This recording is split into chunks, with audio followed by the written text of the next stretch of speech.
My name is Jenny Zwart, and my topic is the spike of family and domestic violence cases throughout the COVID-19 pandemic. Right now, there are really limited resources out there available to victims of crimes, and victims are now stuck at home with their abusers, which is not making it any more safe. So, in order to combat that, we need to implement more policies and strengthen our existing policies to make sure that the safety of the victims are coming first. The programs and shelters that are in place for these victims need to receive adequate funding in order to help the people in need. We also need to work on educating our law enforcement on how to better help these victims, whether it's identifying resources or showing that they actually care.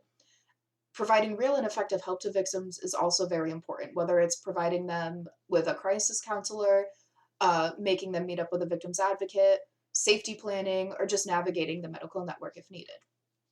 So, as a result of that, victims can get the emotional support they need, information about their rights, assistance in filling out any forms that's related to this crime, and just help through the court system because it can be very confusing for someone that's not in it every day.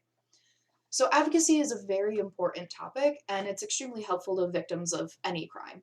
The focus is on them and not the crime itself, and it provides a non judgmental place in order for them to speak freely. It's extremely confidential, offers protection, and it can actually improve confidence and self esteem within these victims because most of the time it's torn away from them once they become a victim. They can also make better informed decisions, and they actually can be enabled to speak out against this abuse and try to help people that might be in their situation. So, some current issues with victims' rights would be disrupted access to healthcare, disruptions to safety networks, delayed identification of victims, and overall delayed access to justice because a lot of the courts have closed down during this time.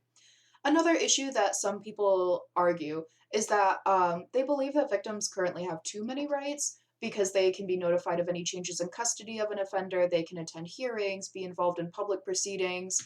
But the ultimate goal is to have is to have victims' rights written into the Constitution and have some better policies in place. So the Legal Aid Society has branches all over the state, and one of them is actually in Saratoga Springs.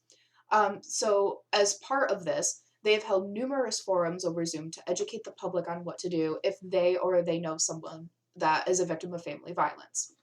They bring in people from local organizations and local government. They have a campaign known as Make Justice Accessible, and they created a hotline for victims of family and domestic violence, sexual assault, and stalking. They provide legal services in these times, and they help with orders of protection, divorces, separations, and child custody. Additionally, they also help with things like finances, housing, public benefits, and access to healthcare. So, domestic and family violence consists of violent, abusive, or bullying behaviors towards someone in an attempt to control them. It can happen inside or out of the home, and anyone can be affected.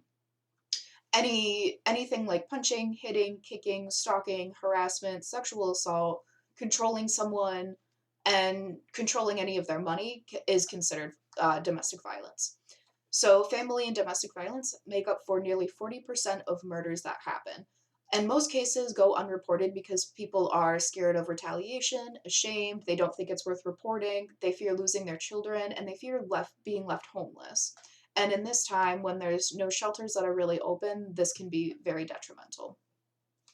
So, right now, the system has failed to inform victims of their protection and resources that are available to them. Only 17 states have listed that victims of domestic and family violence are exempt from the stay at home orders that have been issued. Many people didn't know this, and they would think that they are stuck at home with their abusers. Um, so, out of all of the places that were deemed as essential businesses that were allowed to stay open, these shelters and other programs for victims were not one of them. Actually, only 5 states list them as essential, which would be Colorado, Minnesota, North Carolina, Illinois, and Indiana.